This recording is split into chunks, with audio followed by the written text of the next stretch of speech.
Thank you for joining us on this session. I think it will be a very exciting time together, and we have a lot of great information collaboratively to present and to discuss and talk about. To me, I think the topic that we are here to talk about is one of the most exciting and important topics to understand as we have come together here already this morning and heard presentations coming from a number of large variety of different issues that kind of all hits on the same thing, doesn't it? And the reality is there is much to do. And I think the reason why myself and the panelists who are here with you this morning are here presenting this information is because we firmly believe that technology is at a point where it can be used in a very significant way to multiply efforts, to extensively and very rapidly propel the initiatives that are important and fundamental to keeping America alive and well in a very incredible way. And so the panelists who are here before you in some way or shape or form have been using their lives to try to do that, to try to integrate and merge available technologies to be able to more efficiently take on the challenges that are before us in terms of American and Christian freedoms. So we're excited to be with you. Thanks for joining us. My name is Dan Pennell, and I'm the CEO of WM Tech, and we are a software company that specifically exists for the purpose of advocating the kingdom of God on earth. We work with missions organizations around the world, as well as many of the organizations who are represented here at this this Awakening 2012 as partners to help them to utilize technology in some way, shape, or form to advance the causes that God has given them. And so a lot of times people ask me if because I work in the world of technology, if that means that I'm very technical, or if I'm a programmer or a computer geek or any of those kind of terms. And the real reality is that I'm not all that technological in that way. The reason why I do what I do, the reason why I founded WM Tech in the first place is because I really firmly do believe that technology is going to be central to advancing all of these causes. And the first and foremost cause is the cause of Christ and the cause of the Great Commission that He's given us. And so we believe that technology can play a very central role in those things. We have with us on the panel today Jared Bridges, who is right here directly to my left. He's the Director of Online Communications at Family Research Council, and I know you'll be excited to hear from him. He's got some great things to share. We have to Jared's left Caleb Sylvester. He actually is the Director of Client Services at WM Tech, who works with me.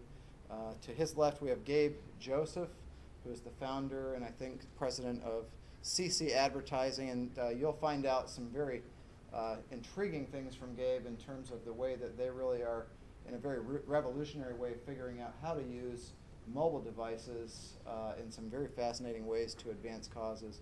And then we have John Anderson at the far end of the table. He's the Executive Vice President of WM Tech and also works with me. And so the venue or the format today will be that we have short presentations from each one of the panelists, and then following those presentations, I think you'll begin to see how the things that each panelist will be sharing will overlap somewhat with each other, and then we want to take the last half of this session to open up for question and answer and specific dialogue about those things. Okay? Jared, will you start us? Thank you. Sure will. Thank you. All right. I'm going to talk and try to give you a little bit of, I guess, practical tips based on my experience and what I've seen working at Family Research Council in D.C.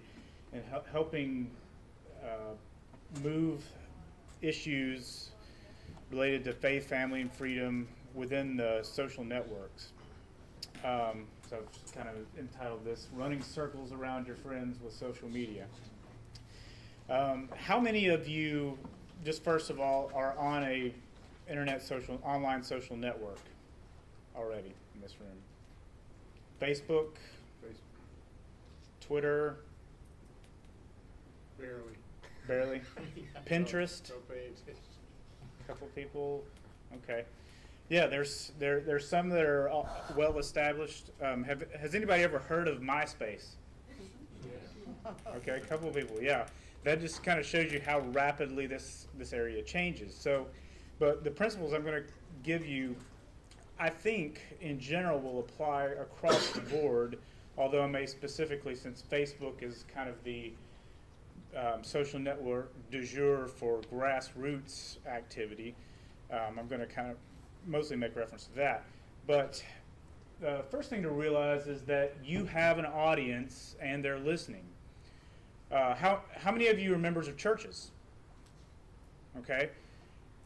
How many of you have seen or connected with your friends at church on Facebook?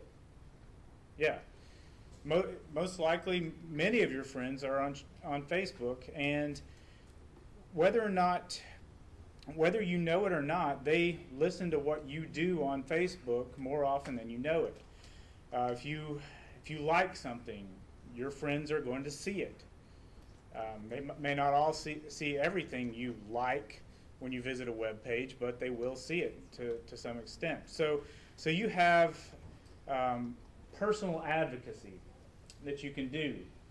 Now, how many of you have seen some of your friends advocate for either a presidential or local or congressional candidate on Facebook? Yeah. How many of you have been annoyed when some of your friends advocate for a candidate on Facebook? I have. A good thing to do when doing this is lead with the issues. Sometimes if we lead with advocating for a candidate, we're going to stop the conversation, especially if one of your friends has already a negative idea of a candidate. And given, we don't just have our own friends on Facebook. We may have friends that we went to high school with who may not share the same political views we do. So in an attempt to win them, it's good to lead with the issues, because people can better connect and better grasp with the issues than they can with a candidate. Yeah, eventually you'll want to if you're established, if your friends see that you care about certain issues, they connect with you on that. They're more likely to connect with you on a candidate. What can you do? You can post links about the issues. You read something in one of your online newspapers, post it on your Facebook. That's interesting. Stuff that you disagree with, but don't just link to it. Put a comment on it. Say, this kind of concerns me. Your net's going to be broad, and you want to bring these people, opponents in to your views. Be well-rounded. Don't just post on political things. Post on other things you like, because if your friends on social networks just learn of you as just a political person, that's going to get them.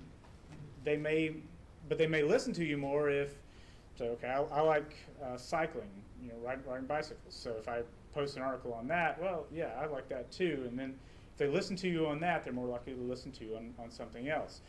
And pace yourself. Don't just post all of your. If you're pro-life, don't just post pro-life stuff every day, all the time, 24/7. People will get tired of you, even if they agree with you. But if you're not there posting stuff, people won't hear you. So work out a good pace for you. Also, group advocacy.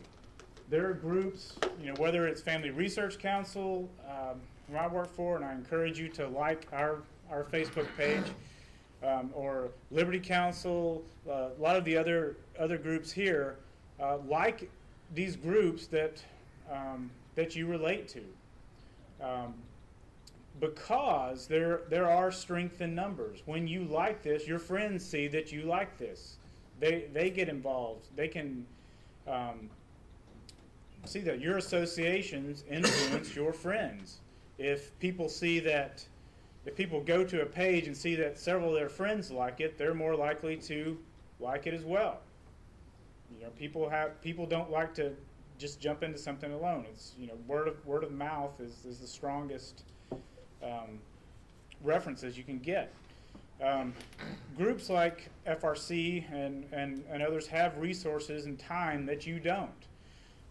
We can, you know, devote time and personnel to making things that might be more easily shared on social networks and gain traction than you have time to do. And it doesn't have to be all that hard hitting at first. It's just something to draw people in, because you remember, it's like a funnel. You know, if you draw people in, you can work on changing their minds. Just a couple of examples that we've done. How many of you remember last week when Hillary Rosen made the comment about Ann Romney? She's never worked a day in her life. Yeah. Well, I just made a simple graphic that said, "Motherhood is work. Inside or outside the home, we applaud working mothers of America." I put that up. Within 30 seconds, we had 50 likes. And I mean, I just put it up and then I refreshed it, and I had 50 likes already and like 15 shares. People had shared it, and it went on from there and went kind of viral. So, you know, and if you were friends with FRC, you would have seen that on your timeline. Could share that as something that, you know, a lot of people relate to. How many of you know this guy, Kirk Cameron? A few weeks ago, he was on Piers Morgan, and Piers just tore into him for the audacity of believing that homosexuality was wrong, and he defended his values. Well, we had Kirk on our radio show, and we were talking with him, and we said, you know, we'd like to do something for you. And they're like, yeah, that'd be great if you could. So we just put up this picture on Facebook. I'm with Kirk.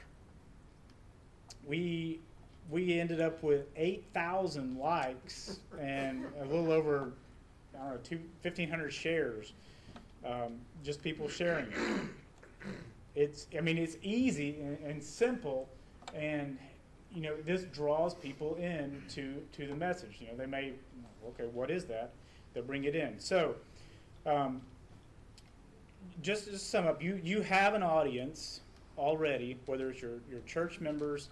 You can influence them. Don't underestimate yourself, and use the available resources with groups that have resources, and use their groups.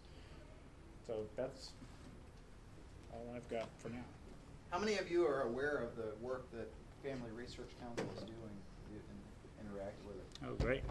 They're doing some tremendous things, and you know, one of the takeaways from the things that Jared is sharing is that oftentimes we guard ourselves, I know I do, in terms of there's so much inbound messaging and email and other varieties of communication that we're cautious when we go and press the like button or the friend button on a Facebook page like Family Research Council's page. But by doing that, you could have been in the loop on these issues. And the interesting thing about this is just the few examples that Jared shared made great statements, didn't they? They made great statements that went against and opposed some of the hard press for acceptance of things that are not part of our value system. And so without organizing, without planning, without really doing anything that would take you or I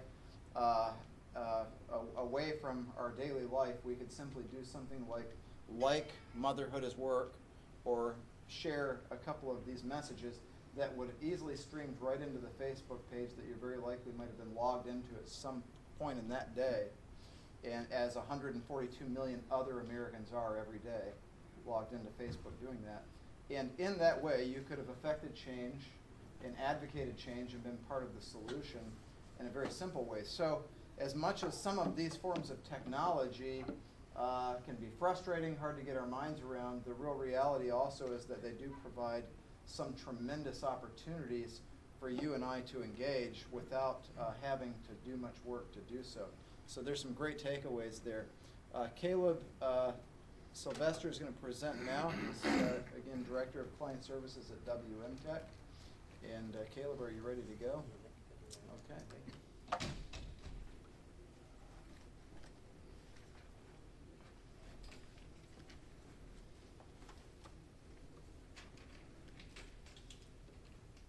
I'm going to take you guys. I'm gonna clearly date myself by this presentation, but I want to take you guys through some of the things I find interesting about how technology has changed daily tasks and allowed us to have this incredible thing going on where we are really able to broaden our sphere, not just locally but internationally in a lot of cases. I have a tendency, and I'm around these groups and these types of organizations a lot, and I see this tendency to look at technology as obstacles, things that we need to overcome. So we'll look at Twitter and we'll go, really, does our organization need to have one more thing that we do? And we see that as a potential obstacle. And I want to state something very plainly. Barack Obama does not, in his campaign, does not see these things as an obstacle, and to his advantage. And if we're going to play on that field, especially if we're going to win the hearts and minds of the millennial generation, we have to speak their language.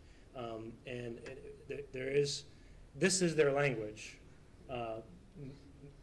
Me using multiple devices within the time frame of this session and multiple social networks and talking through this stuff, this is the language that you guys need to speak in order to engage this generation. That if we're not engaging, we'll lose. We already are losing. So we look at these things as one more thing to learn. We have a tendency we have a tendency to have this mentality of seeing technology solutions as an obstacle, but we really need to recognize their advantages. In 2008, Barack Obama not only embraced technology, but he pioneered and invented, and to what many people think was literally the reason why he was able to raise $500 million online in gifts of $25 or less. That's incredible, so he understood something very simple, and that's technology doesn't make it harder to communicate your message; it makes it easier. And technology, when well built, will really only lead to improving your ability to broaden your sphere and communicate your agenda. So I wanted to take a look at. I want to do an overview of how technology has improved everyday tasks and allowed the average person to widen their sphere of influence. What we used to do. Okay, my dad is born in 1948, so boomer generation. Every time we go anywhere on vacation, I remember one of the first things he would do is he would walk out of Kmart or Walmart with a handful of these. He's kind of curious about real estate, but in particular, he would grab these magazines, and you can see here. You guys have seen these, right? One picture, a little bit of text, agent's face. Who cares? Honestly, about the agent's face, I don't know, but supposedly that's good marketing. And this is the way that you find houses. How many of you have recently looked for houses in a publication like this? Okay, a couple. Here's what we can do now, okay? This device here allows me to, with a few swipes, I'll pull it up, you'll see here, this is an actual circle I drew with my finger. I live in Vero Beach, Florida, and I wanted to see houses between the range of 100 and 175,000 with 3 bedrooms and 2 baths. So I drew a circle around the streets where I wanted to see, and here comes my information. And now as I tap the icon, it will open the particular house, and then when I go to the house, do I get one photo and a little bit of text? I can have up to 25 photos of the home, video, written text, testimonials, details, all the information you could possibly want on that home is right there, and then on to the next one. This is better, right? This is better than this. We can all agree on that. So this is the concept in technology making things better when done well.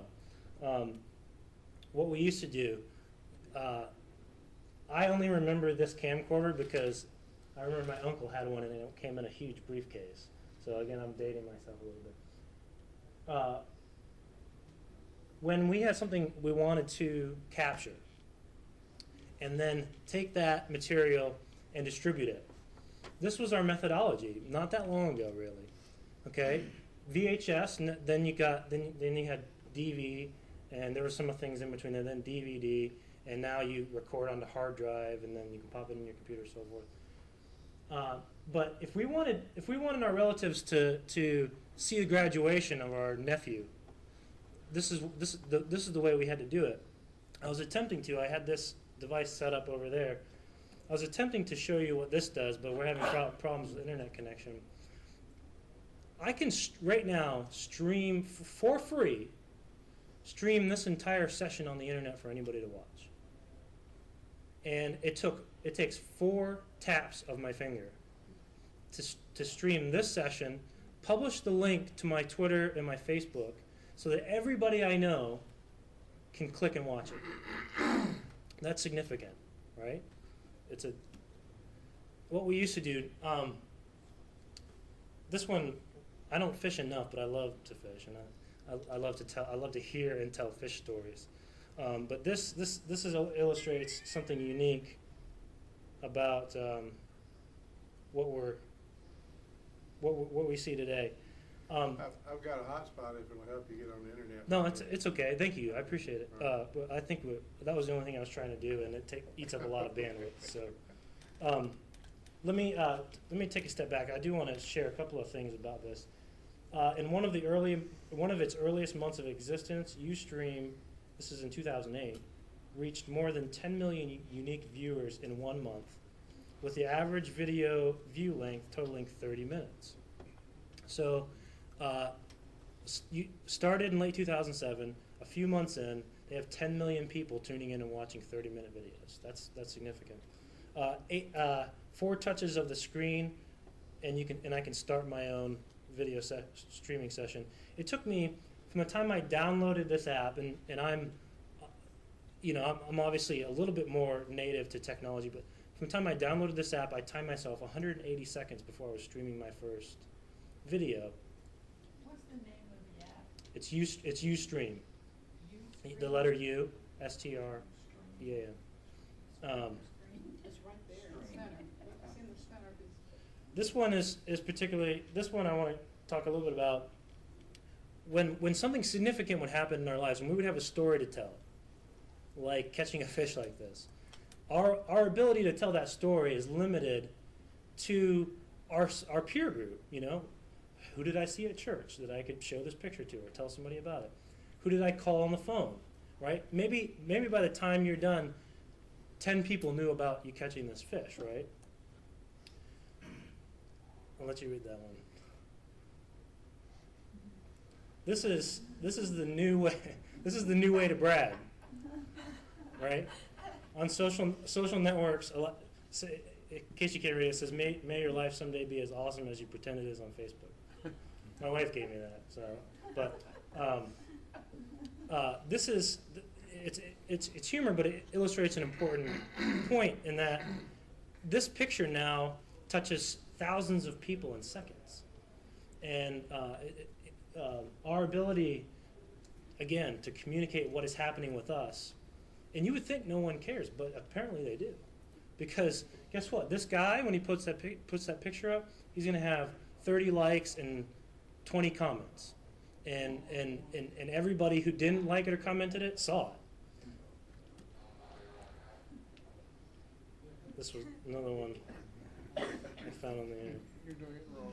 Okay, some interesting facts about Facebook. 800 million active users. Visits to Facebook account for 1 in every 7 minutes internet users spend online. 65% of all smartphone users in the U.S. visited Facebook last October. 68% of women and 54% of men use social media to stay in touch with friends. This is an interesting one. Women obviously are much more inclined to be spending time on Facebook, which means if you have a message for women, guess what? Get on social networking. Oh, let me go back there. Facebook is the top social network in 127 countries.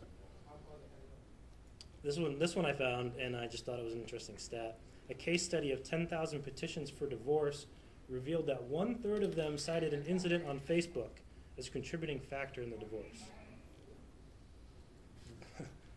Dark side of social networking.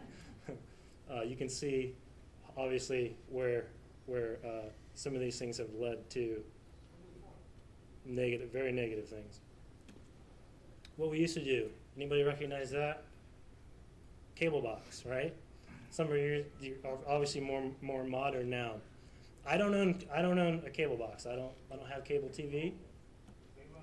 This is how I watch TV, and literally, my iPad sits on a pillow between my wife and I, and we stream movies. Netflix streams 12,000 titles. The average person, if they're a movie buff, might watch 5,000 movies in their lifetime. So you could never exhaust the amount of Netflix titles. According to a 2011 report, Netflix is the biggest source of North American web traffic, accounting for almost 25% of aggregated traffic. So 25% of traffic is being used there. What we used to do here, this is some magazine clippings. This is what I really mean here is what our wives used to do. Go through your magazines, clip things out, save them, catalog them, decorations, birthday ideas. This is what we do now, or what can be done now. Pinterest, as the beginning of this month, Pinterest is the 3rd most popular social networking site in the country after being created 2 years ago. Pinterest, which lets users pin photos and info from the internet onto virtual boards, now ranks behind only Twitter and Facebook in terms of visitors. In the month of March, Pinterest had 104 million visitors to their website. Listen to this one, traffic jumped 50% between January and February of this year. One more item, what we used to do, we used to be bargain shoppers. We used to hunt, right? You want to buy a TV, maybe you go to 4 or 5 different locations. This is what I do, at least, and what many can do now. I find the item I want in Best Buy, Walmart, I scan it, up pops everything, everywhere where that item is for sale and what the prices are, and I've done my bargain shopping. And that's it.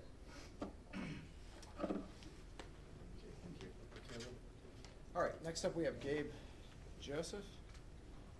Gabe, you're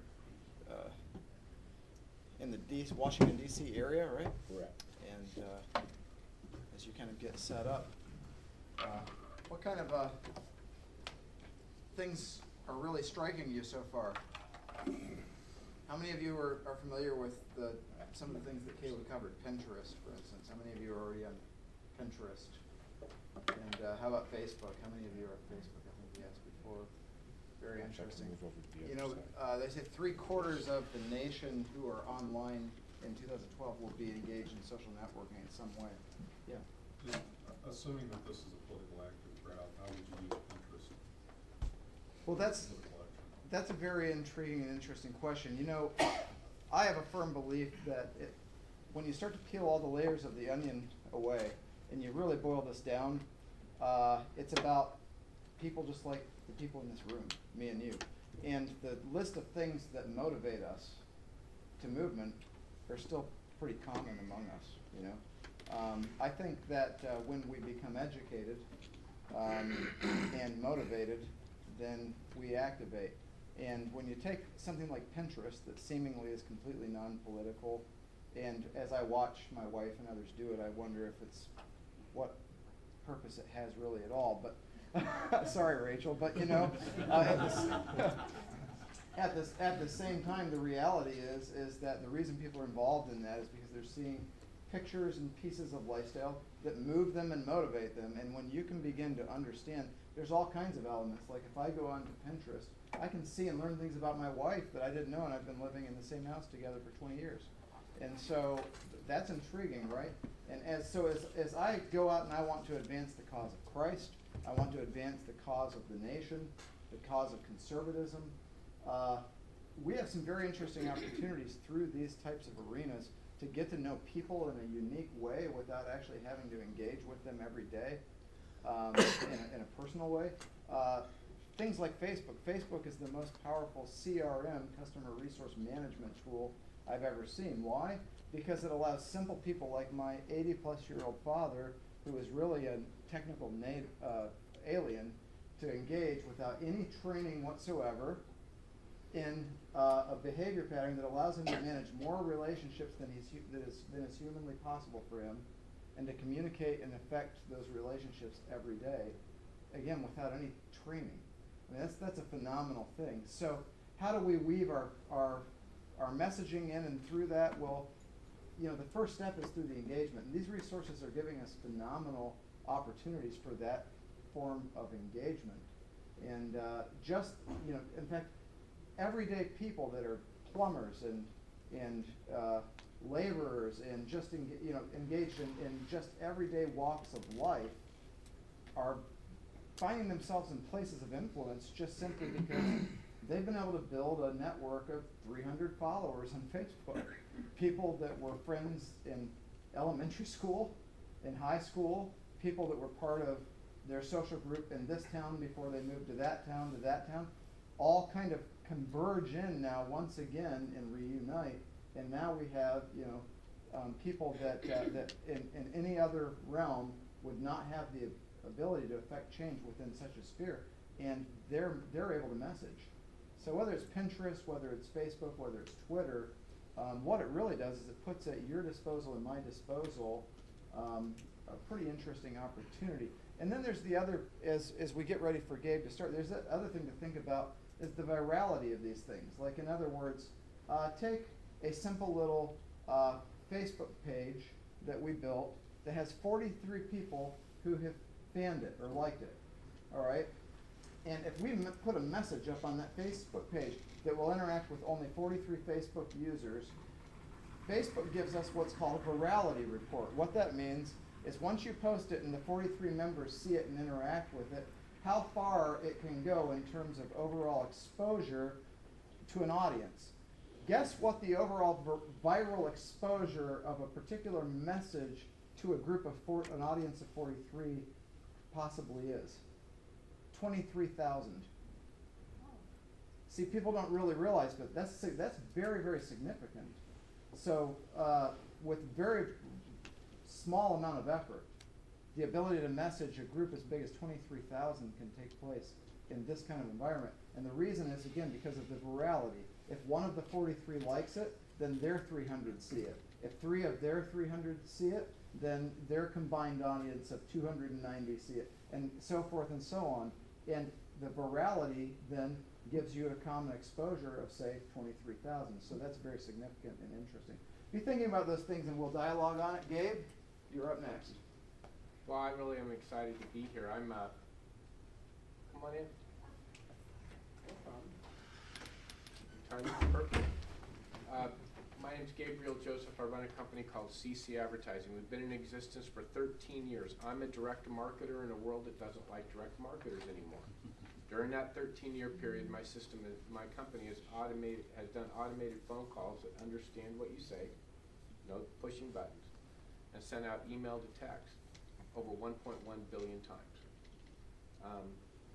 Marketing worldwide is shifting from home-based address systems, and the pictures mean something here, to person-based new media programs. Everything that you're hearing today from all of us are about this. Why should you worry about connecting with somebody at their home when you can connect to them on the person? I always tell people I deal in New Testament communications. And they say, what's New Testament communications? I said, well, in the Old Testament, God lived in a temple, and he lived in a box, and you had to go there and worship him. In modern terms, that's your home, your car, your TV, your radio, and your computer. In the New Testament, God lives in your heart and walks around with you all day long. It's called your mobile phone. People work with us for one of two reasons: to get the opt-in and to deliver messages.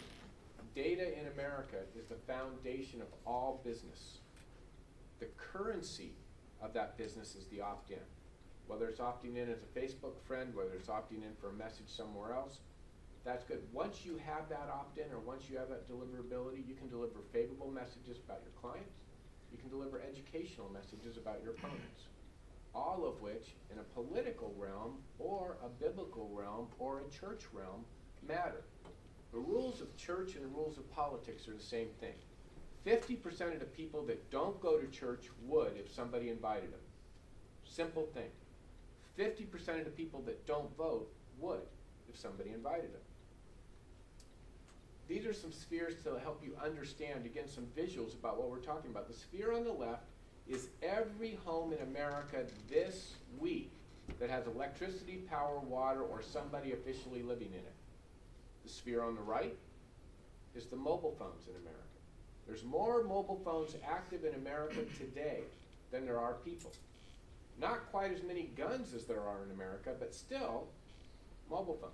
By 2013, there will be more mobile phones active in the world than there are people in the world. Smartphone usage. 42% of all smartphones in America, or all mobile phones in America are smartphones, which means they can get an email, video, text, things like that. So if you can't tell right now, my focus of this is focusing on the mobile phone channel. This breaks down to 30% of whites, 44% of blacks, and 44% of Hispanics. That demographic shift is based on the fact that the mobile phone is becoming your only tool. Younger people, people that are just coming into an economic environment, or people that don't have limited resources, they don't buy a computer, an iPad, and a smartphone. They buy one device. In this election cycle, CC Advertising has been involved in the primaries. We do political campaigns, we do commercial campaigns. We're working with major television stations that are excluded from, everything is excluded from the federal do not call law. So we work with major television stations to increase their ratings and offer people rewards for watching commercials. And although I love elections because they happen every 2 years or 4 years, I love television sweeps because they happen 4 times a year. It's like an election 4 times a year. If you can increase those ratings, those matter. But during this time, just since as of March 9th, we've made 30 million phone calls and sent out 12 million email to text. In the election cycle coming up, there's going to be there's already been $100 million raised in the super PACs. There's going to be $2 billion raised. This is the fuel. And in this election cycle, once again, a little bit of electioneering here. It's not an issue of what you can do, but what will I choose to do? It's not what can I do, but what will I choose to do? This is where we're going to get a little technical on it. Every mobile phone in America is publicly listed, including yours. And what I'm going to go through right now is I'm heading to the internet. I've tied in through my phone. And I'm heading to Google. I'd like anybody to volunteer to give me a mobile phone number. Any mobile phone number. Yes, sir. 760, oh, sorry. Hold on. 760 994 994 7456. 7456. Copy that, do a search. That mobile phone has 52 listings for it. Your mobile phone's publicly listed. I'm going through technically some of these things. Most of you have never done this before.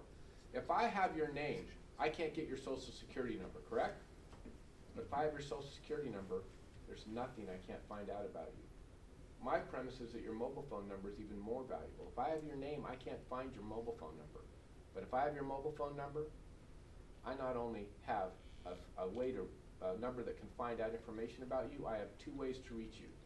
One via a phone call, and one via an email to text. I'm now going to this website, and I'm going to find out who this woman's carrier is. This website is updated every 10 minutes, at the least in an hour. And right now it's telling me that Verizon is her carrier, correct? Mm-hmm. Okay. I'm going to go to this website now, and I'm going to type it in, and I'm going to bring up a map of where she makes most of her phone calls from by longitude and latitude.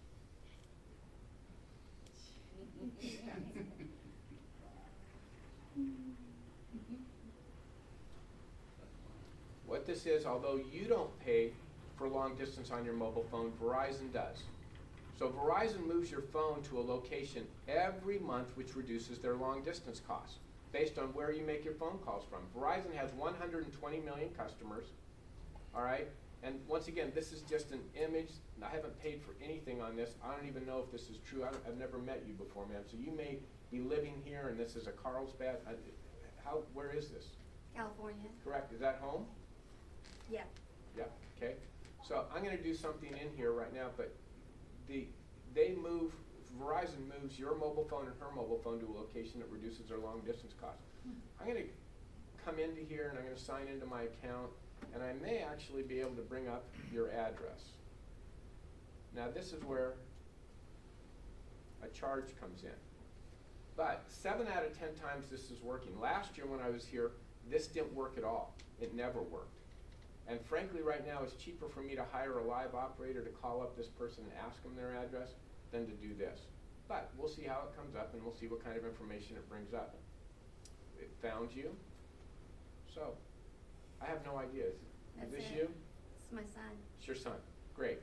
So I can get a property report. I can find out when you bought our house. So in a matter of 2 minutes, I've gone from telling everybody in this room that they didn't think their mobile phone was publicly listed, being able to pull a map, pull a carrier, and actually be able to pull a property report. Now that I have this woman's mobile phone number, if I do a survey, which is what my company does, and find out that she's pro-life, pro-marriage, pro-gun, and anti-tax, I really don't care what your name is. Because now I can send you a message, which this is, you know, Hillary Rosen was mentioned before, and immediately after Hillary Rosen's, I'm going to get down here. Now that I know what her mobile phone number is, and I gotta scroll down a little bit, I'm going to send an email, which is going to come across as a text message to her mobile phone. So I'm resending a regular email out of Outlook here. I know what her mobile phone number is. That's that. Now the next thing I'm going to tell you is every mobile phone number in America has an email address tied to the mobile phone number. So I'm going to do @vtext.com. Do you have your mobile phone with you, ma'am? Yeah, I've got mine. Okay. And what this message says is, Obama ally Hillary Rosen criticizes stay-at-home moms like Ann Romney. Listen here. And what we've been doing, and I'm just going to ignore all, send this out, get out of this, and I'm sending a regular email like most of you do all the time. This email can go out. Right now, the unique thing that my company has done is we've created a technology that today can do this 20 million times a day. By election day, we'll be able to do it 400 million times a day. And I just got mine. Do you have your phone with you? Actually, that's my son's cell. He probably just got the message. You gave me your son's phone number. I told you to get me your number. And You you said didn't any give me number. yours. Well, let me try this. You said any number. Well, let me go back because I'm running out of time. just pulled up in Point was made. He's wondering what is happening. Well, let me show you what happened with this one. 90% of text messages are seen within 3 minutes, 99% within 24 hours. There's never been a communications tool in the history of America since it was just, or in the history of the world, since it was just God, Adam, and Eve, when 90% of the messages could be understood within 3 minutes. And the only reason why only 90% of it was understood back then was I'm sure Adam and Eve were naked, and I'm sure they were a little bit distracted. This is the message. It's going out. Family first at voteoutbarackobama.com. I sent an email. Emails are legal to be able to send, but if I'm tied in appropriately, this should come through the speakers on the television. This is what you heard. Well, it's not working. So I'll do it on my phone. I just got the email on my phone, and I'll try to play it so that you guys can hear it. It scrolls over. I know you can't see this on this, but this link is a hot link on phones. Every mobile phone number in America can dial a phone number. Not every mobile phone number can get to a web page. In fact, the second greatest risk to Facebook on their public offering is the mobile phone channel, next to the death of Mark Zuckerberg. The reason being is that Facebook makes no money off your mobile phone. It's mono-channel. And until it becomes multi-channel, Facebook has no revenue stream in a mobile phone channel. But I'm going to put this on speaker. I'm dialing the number, and this is what you hear. Listen to what Obama advisor Hillary Rosen thinks of stay-at-home moms like Ian Romney. What you have is Mitt Romney running around the country saying, well, you know, my wife tells me that what women really care about are economic issues. And when I listen to my wife, that's what I'm hearing.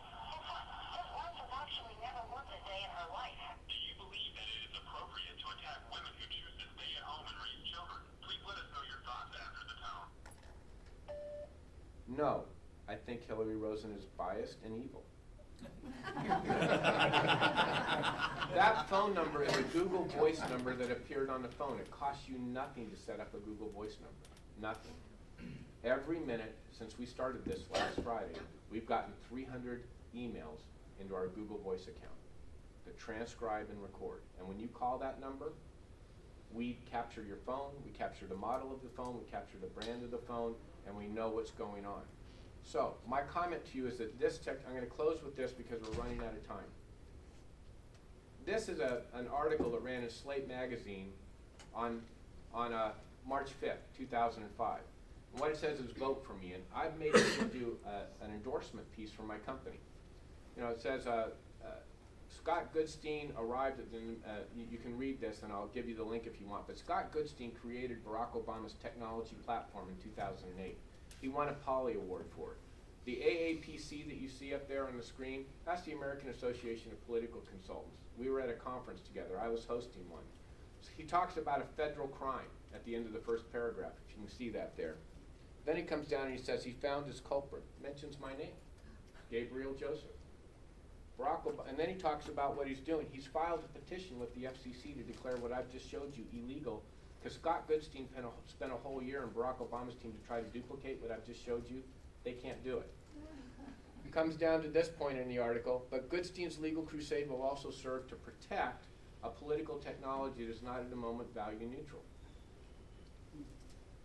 The next quote, industry studies show that text messages are 10 times more likely to be opened than email. If you have a text message list of 10,000, said Goodstein, is equal to an email list of 100,000. Obama can claim supremacy in this area is likely to remain unmatched as anybody who tries to unseat him. That's a lie.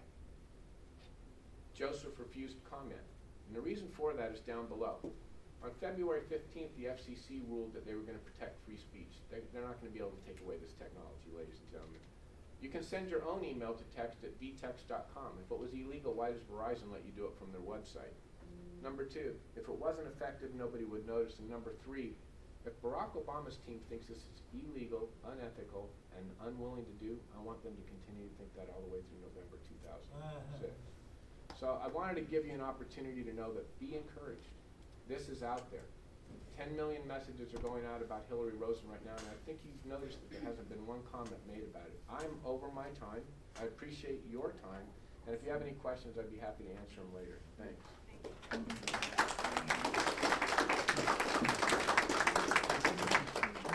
Great. So as John Anderson, our Vice President at WMTech, comes up to present, we've covered some really interesting ground, and some of the things that I think that I'd like to point out. Jared, when the people in the audience here receive on their Facebook and they see messaging that's coming from Family Research Council by way of your social feed, is that an opportunity or is that a hindrance for them? Opportunity. It's an opportunity, right? It's not something to click away from or to be worried about. So how do we do that? Well, Family Research Council and many of the other like-minded organizations that are out on the ground doing the research, getting us the information that is relevant to all of these issues that we're gathered here about. They're messaging you via their Facebook pages, their Twitter accounts, and you're getting the most relevant, the most breaking, the most opportune messaging that exists. It comes out long before the snail mail newsletter or the TV interviews or any of the other things that we have counted on in the past. It comes out long before that. So these are great opportunities, right? How do we take advantage of them? I want to point out several ways we take advantage of these things. First of all, go through the list of organizations. Get out the Awakening brochure. Look at the list of organizations who are participating.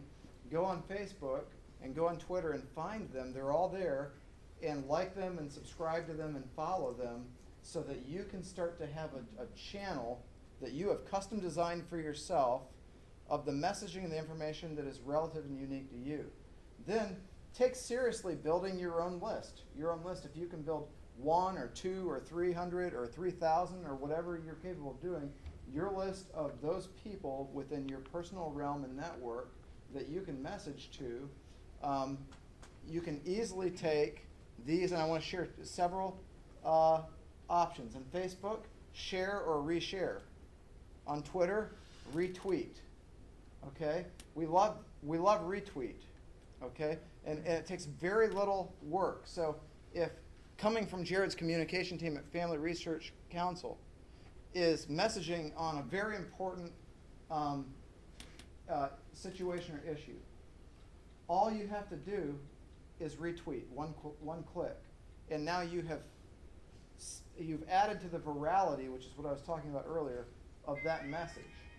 And even though you may have only, say, 50 Twitter followers, remember the virality could be much, much larger, because some of those following you might have 500 here or 5,000 there. And if they retweet, that's how this happens. So we need to get good at this. Learn these tools, right? Share, like, retweet, okay? These are Repin. incredible opportunities. And repin. And repin on Pinterest. And so, and they take almost no work on our part, but they can really help to push the cause. Gabe. Retext. Retext, right? When you get that message that you're not maybe even sure where it came from, that has that phone number to listen to that message that you just shared, is that something that I should be scared about, or is that an opportunity that I have? Opportunity. It's an I opportunity mean, because nobody's ever gotten a virus from a phone number. One of the things that people are used to calling phone numbers. The reason why we do phone numbers instead of links, nobody's ever gotten a virus from a phone number. Exactly. You know, you and the other people, millions of people in America just like you, are the people that the organizations who are on the ground doing this work are desperate to get their messaging to. It's so important that you hear these messages so you know what the issues are and how to proceed. And you want to know that, and they want you to know that. So these are just tools. These are incredible opportunities that exist. So what about the opposite side of the flood of phone calls coming to me? Yeah, well, Political messages. that's where we have to still use our human minds and human brains and have a filtration process, right? And I know that it can be difficult, but we need to get better at it so that we can not only filter, but we need to begin to displace. The reason why there's such a flood of messaging that we don't agree with is because we haven't displaced it. We're not doing our own messaging. We're not doing our own tweeting and our own retweeting and our own Facebook posting. And if we can get better at that, I believe we can begin to displace some of that flood, push it away, and get the truth out. All right? Okay, we have John Anderson, the Vice President of WMTech, and he's going to come at us for just a couple of minutes from a completely different angle, so I think you'll really enjoy this. Hi, today I'm going to talk a little bit about personal devotions and technology. It's amazing because right now on my phone I have 5 different Bible applications, all completely full of commentaries from some of the countries and even the past best theologians in the world. Right here at my fingertips. I don't have to have all different books in a book bag. I can just carry them around with me anywhere I go. And it's amazing to think about that. And for instance, my youth group, I have every Sunday and teach a Sunday school class with them. When I say get out your Bibles and turn to whatever the passage is, half of them use some kind of a device, whether it's a phone or a tablet or something. The other half might use an actual paper Bible. But it's amazing to think that so many people these days are doing any kind of personal devotion on the device they have in their hands. And to think about that is to look at a way to reach the people where they're at, whether it's on their phone or on their computer or on their iPad, wherever they're at more often. And if we listen to any of the statistics we heard from the other gentleman, these people are on Facebook how many times a day? How many things are they retweeting? How many things are they sharing with other people? I've had the privilege over the last few years to work with a company called Word of Light at a Screw Lake, New York. And we developed their paper devotion that they've been printing for, I think, over 50 years. And my youth group has done the paper devotion for years. And it's a great little devotional. Every day they have something with 2 little questions, a small passage of about 10 verses, 2 little questions. What is the writer saying in that passage, and how can I apply that to my life? small place to journal your thoughts after reading the passage. And that's really all it is, a very simple devotion. But they've been doing it for years, printing this out. And over the last few years, my team at WM Tech has been making the online version of QuietTimeDiary.com. And the great thing is you can sign up there and you have all kinds of tools to do your devotion that day, to journal your thoughts right here. And we've recently come out, in the next couple weeks, it's going to be actually live and available in the App Store, in the Android Marketplace, the online app. This is the online app running on what's simulated as an iPhone right here. And so I can do a bunch of different things. I can look at today's passage, read through it. I can look at the commentary from Matthew Henry and others that go with that passage. I can actually type out my journal passages right here. You know, what God taught me. I can then look at my prayer requests that I've pre-set up ahead of time and check off any of the different prayer requests that I have on my list. I can do my daily Bible reading right here, whether it's pray through the Bible in a whole year. I can check off the different Bible readings I do right from my phone in just a matter of a few minutes. And then the other really amazing part is we've built a community within there, very similar to Facebook, in that you can have friends and you can share the different things.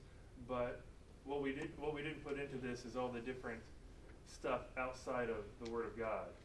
We've kept it very, in Word of Life, when we were creating this, wanted to keep it very much centered on God's Word, so that we're not distracted by so many other things. Because when you get on Facebook, your first thought isn't, oh, I better do my devotions while I'm on here. Even though many people have made different devotion tools or different try to supplements that go with Facebook or something like that, Word of Life was very specific, and we built this just so that we can have a place to focus on our Word with God. Our quiet time is what they coined it. And so here I can see all the different people that wrote their quiet time for the day. I can comment on it right here. I can share it with other people. And then one of the really neat things is when I share my quiet time, I have this set up to go to my Facebook feed already. And so anytime I share, anytime I read my quiet time and write in my journal for that day, it pushes out to Facebook and Twitter automatically. And then we can do things like Jared was talking about and share with others. And then Jared made a great point by saying, don't be overwhelmingly putting up the same thing all the time. If you're pro-life, don't put every single post you make pro-life, pro-life, pro-life. But if they see your world and all of your interests, you know, your interest in personal devotions right there, along with the pro-life thing, along with your political views, along with what you had for breakfast, all these different things they see, they start to learn more about you. It's not just a one dimension. And the main point here is that these tools and these online tools give us the ability to reach the people where they're at. Where they're most likely going to be hit is on their mobile phone. And one of the really neat things that I'm really proud of about this app is we have one thing in here called the reminders. And this will actually send us a text message. I have this set up for 8 a.m. to send me a text message 2 times if I haven't done my quiet time that day, every half hour. And so like anybody else, you know, we all strive to get our quiet time in every day, our personal time with God. And sometimes, you know, that day is busy. We can set this for any time we want throughout the day, and as many times we want it to remind us. And so if 8 o'clock rolls around, I'm on my way to work. Oh, I didn't get to it yet. I'm going to get that text reminder.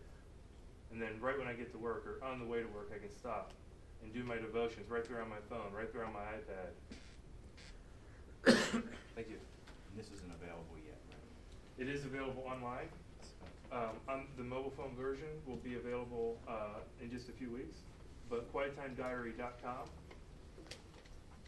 is the URL. Word of Life is the app. Word of Life is the company who is behind it. What's the app name? The app will be QuietTimeDiary.com as well. QuietTimeDiary.com. Mm-hmm. .com's the name of the app, or I'm just. Quiet Time Diary is Quiet the app. Time, yes, Quiet Time Diary will be the name of the app. Right. Yeah. Mhm. And that will be released in app stores in the coming 90 days. So take a look for that.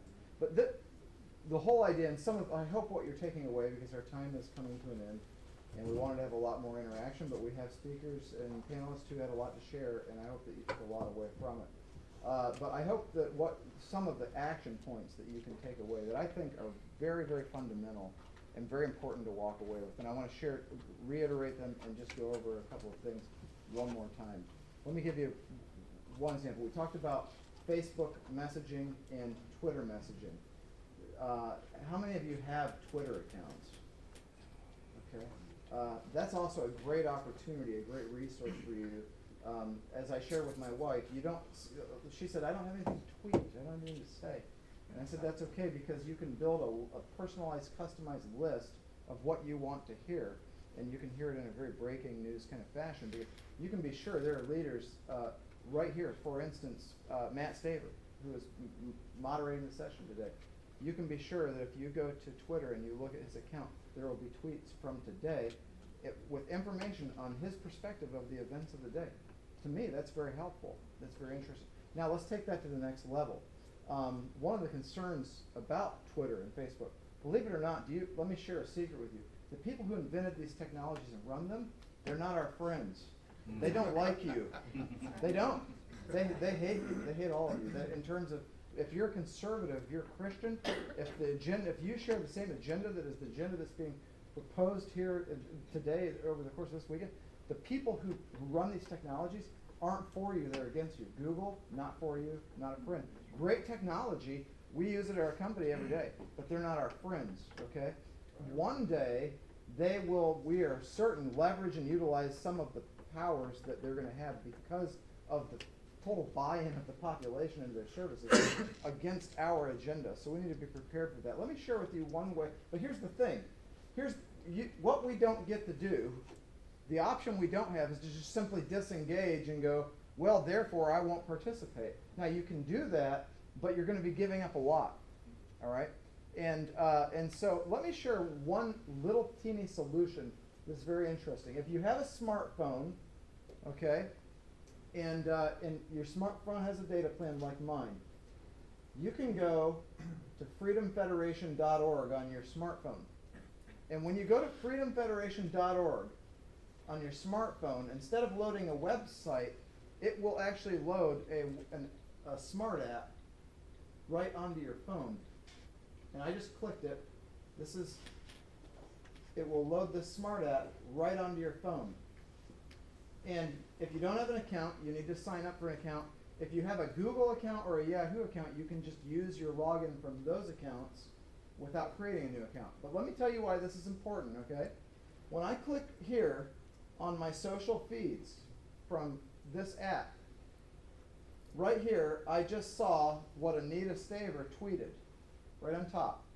It says, at John Stemberger at the Awakening Conference leading a panel discussion on radical Islam with Kamal Salim. Thank you. So there's a tweet that just happened at 10:55 a.m. today, and she put that in using Twitter, but I can see that here. Likewise, I can also see on here a tweet that Caleb Sylvester made, a tweet that Mandy Campbell made, and a number of other leaders who are here today. Now, from here, I can write a feed. The Awakening is great. And all of the people who are engaged in Freedom Federation will see that. But more importantly, I can sync this up. This is all free. I can sync this up to my Facebook account and my Twitter account. So instead of going to Facebook to post my thoughts, I just simply go in here and post my thoughts from here. Now, the other day I was with Matt Staver, and he said, and he showed me his iPhone, and he had two apps side by side. This app, right here on his desk, on his iPhone, and the Facebook app. And he said every time I click on the Facebook app, it takes forever to load, way too long to load, and sometimes it crashes, and I hate using it.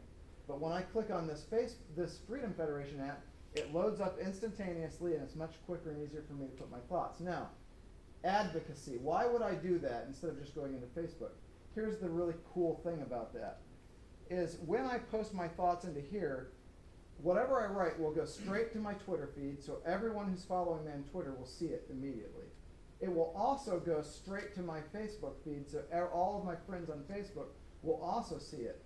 But in both of those posts, it will reference back Freedom Federation, so that any of your friends will be able to see it. Now, did you do any extra work to post your thoughts from that app versus the other app? You did no extra, it didn't take you any extra time. It was just as easy to do that as it was to go into the Facebook app. And yet what you did is you have now advocated the Freedom Federation, which is over 40 different organizations that all of us like and support, who are on the ground for this common ground cause. And you're bringing your friends and your network into that arena so they can find out more as well. So that's just one little example, and there's many, many other ways that we can use technology to just smartly advocate the things that we're passionate about, that matter to us, without having to do any extra work. See, as Caleb shared, technology should make it easier, not harder. And so we have an incredible opportunity as just everyday people to message a very large audience in this way. Yes? Yeah, I really see, Mike and I here, we have a Christian PAC, had it for years. Mm-hmm. And I can tell you how we used to put out, we printed up 50,000 flyers and we hit 2 or 3 counties here, a group of us Christians. And now, how do you think that we can use this PAC? Because what we do is endorse candidates, amendments, we tell you about judges and so forth. And you go right to our website and get that. How could we use this to get this? Because I remember when I handed these things out years ago and handed out by flyers, I mean, we were exhausted by the end of the Sunday Yeah. afternoon. And this lady, I handed it to her and she said, "Oh, I'm so glad you were here. Right. I'm Yeah. so glad you were here." There's great opportunities. Like, for instance, you could engage with Gabe Joseph's company, and he could show you how to hit it with very little money and very little effort, millions of people almost instantaneously. Less on than their it cell costs phones. to make a copy. And Gabe can give you these. That's an example. You can put together now, these days, for a very, very minute budget, powerful websites that have incredible data mining opportunities, sync and link, just like the kind of things we're talking about, to Facebook, to Twitter. We call those micro social networks, where we take all of the same social networking features of a big Facebook, but we wrap them around a set of very specific causes and issues that people care about. We don't make the people have to do any extra work. They can use their Facebook profile and all the investment they've made in the big social networks to be able to come and very easily participate in these micro networks, and yet they can utilize these social tools for a great purpose. So there really is a world of opportunity to, as kind of Caleb's thing, the old way and then the new way. It's very important to be educating on those things, because there are some incredible opportunities. It's not that just exist. not just opportunities, but infrastructure and cost. And I mean, you saw the Realtor illustration where you have a print material piece that someone has to lay out, print, distribute, drive from place to place, so on and so forth. The cost of doing it the old way that's not as good is higher than the new way that's better. So. But there's limitations with the new way as well. You know, you can go to Google and you can search anybody. You can't go, and you can get a whole list of them. But Facebook doesn't allow you to do that. I went to Facebook with 10 million names and phone numbers, and I said, "Do you have an API that will allow me to find their Facebook page?" He said, "No, we don't allow access to that." Google's complaining about that as well. So there's boundaries coming out, and you know, it's just interesting what these guys and what we've laid out. Your sphere of 100 people that you friended on your own can have a significant impact. Yep. No, my question is, in your company, do you have any person specialized to reach the Hispanic community, train them? Because I'm very interested in that. Yes.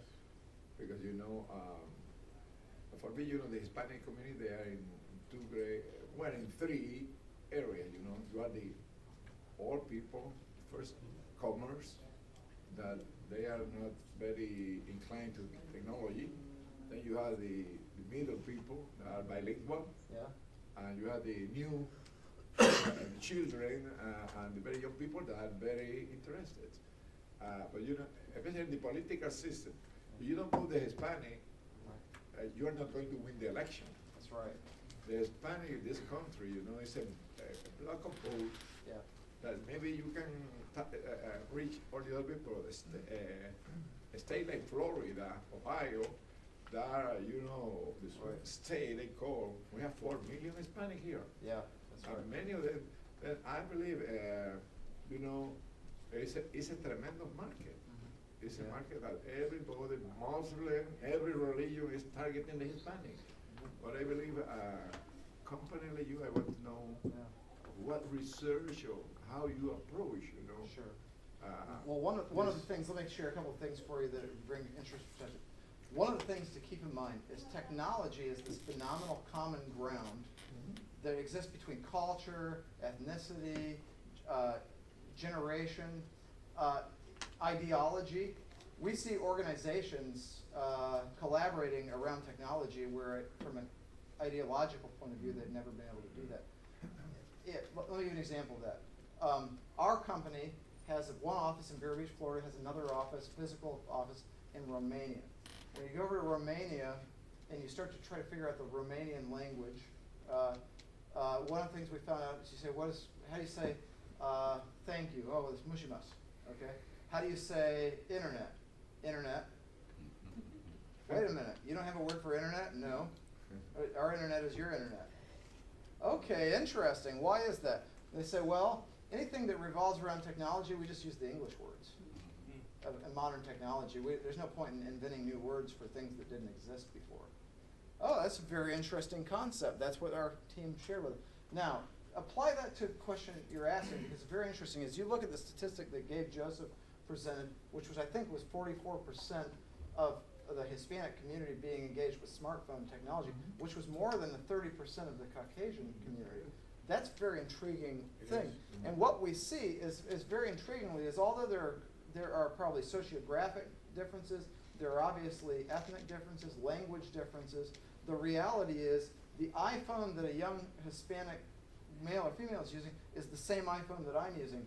We were laughing yesterday, Jared and I were laughing about in the dinner line because we were in the speakers dinner and 4 or 5 different iPhones rang and everyone was looking around at their iPhone and we were laughing because iPhones only have a very small number of ringtones, right? And so as soon as it rings, it always represents a percentage of people in the room and they don't know if is it mine or is it yours?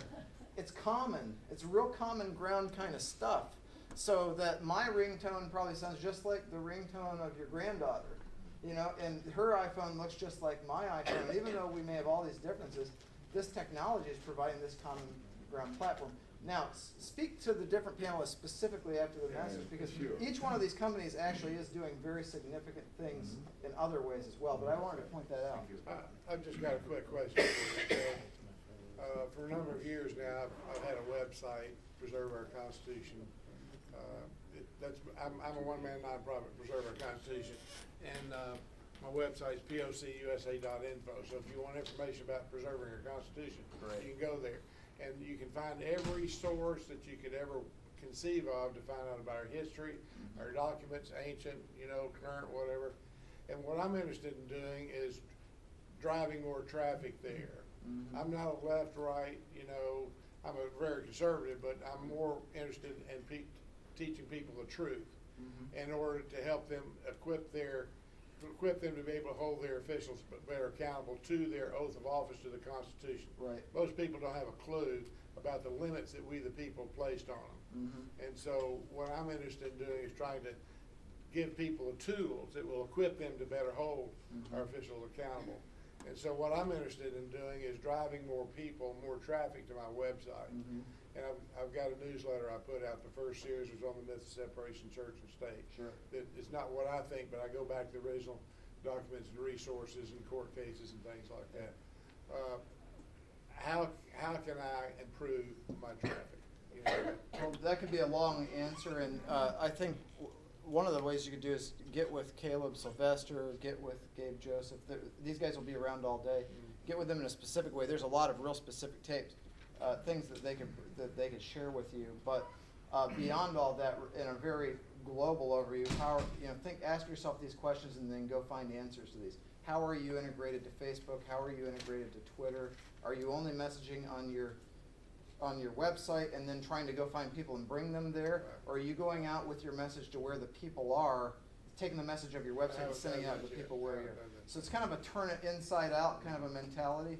And ask yourself that question and then go find answers. And this panel would be a great thing. Although we're almost out of time, so we can't get into How would I get more information on the auto text?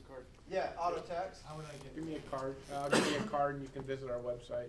These panelists, can you guys all stick around for just a couple of minutes? If you have any specific questions and or you'd like to get a business card or any other thing like that, then what you can do is right as soon as we close this session, you can get with these panelists. Yes? I was gonna say, one thing that I've done, I mean, I have a cause that I've been working on for a long time, and LinkedIn is also a really good way to just connect with people that are kind of like my vision or your passions. Yeah.